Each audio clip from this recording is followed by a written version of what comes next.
कि सबसे पहले परमात्मा जब सच्ची भक्ति, सच्ची लगन, सच्ची श्रद्धा आपकी देखेगा, आपके संचित कर्मों में आग लगाओगा और उसके बाद फिर आपके कर्म सुधरेंगे, क्योंकि भक्ति ज्ञान ऐसा मिलेगा आपको, आप भविष्य में गलती कर ही नहीं सकते।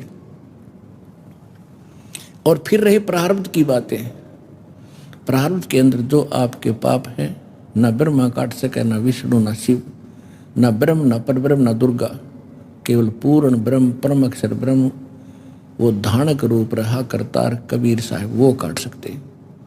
और वो काटते कैसे हैं? जब आप उनके रिप्रेजेंटेटिव यानी उनके खास दास से उनकी दीक्षा लेकर के सच्चे दिल से भक्ति करोगे, तब वो परमात्मा आपके हृदय की सीध देखेगा, सच्चाई देखेगा कि सचमुच मेरे से जुड़ चुका है। तो तब आपके सभी प्रकार के प्रारब्ध के कर्मों में भी वो समाप्त करेगा। अब जैसे जिस समय आपकी स्थिति ऐसी हो जाएगी, बंदी छोड़ दयाल जी तुम तक हमारी दौड़े, जैसे काग जहाज का अब सूजत और न ठोरे।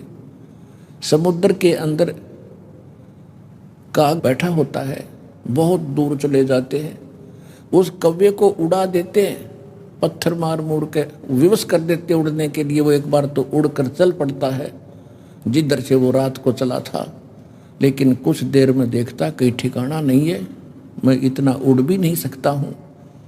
तो घूम फिर के वो जहाज पर ही आकर अपने जीवन रक्षा का ठिकाना समझता है।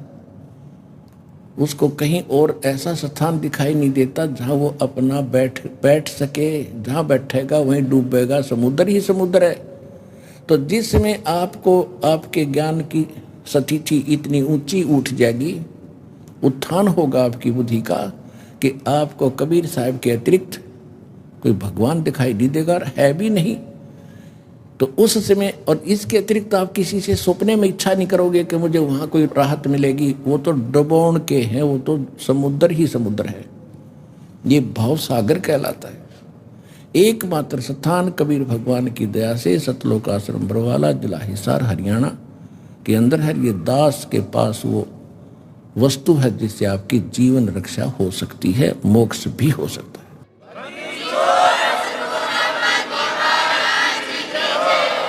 तो जिस समय आपकी ये स्थिति आ जाएगी कि इस पृथ्वी पर और स्थान नहीं है जहाँ में कोई लाभ भी मिल सके यहाँ का, और मोक्ष भी हो सके, कति हृदय मान लेगा, फिर कति स्वप्न में भी नहीं रहेगी आपके ये बात। जैसे उस काग के पक्की यकीन हो रहा है कि इस जहाज के अतिरिक्त यहाँ मुझे कोई ठिकाना नहीं।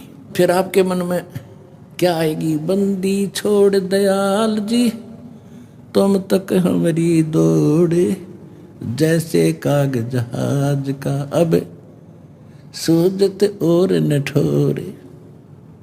जब इस स्थिति में आ जाओगे, फिर आपके प्रारब्ध के कोई पाप दुख देने के लिए तैयार होंगे, उनको पहले ही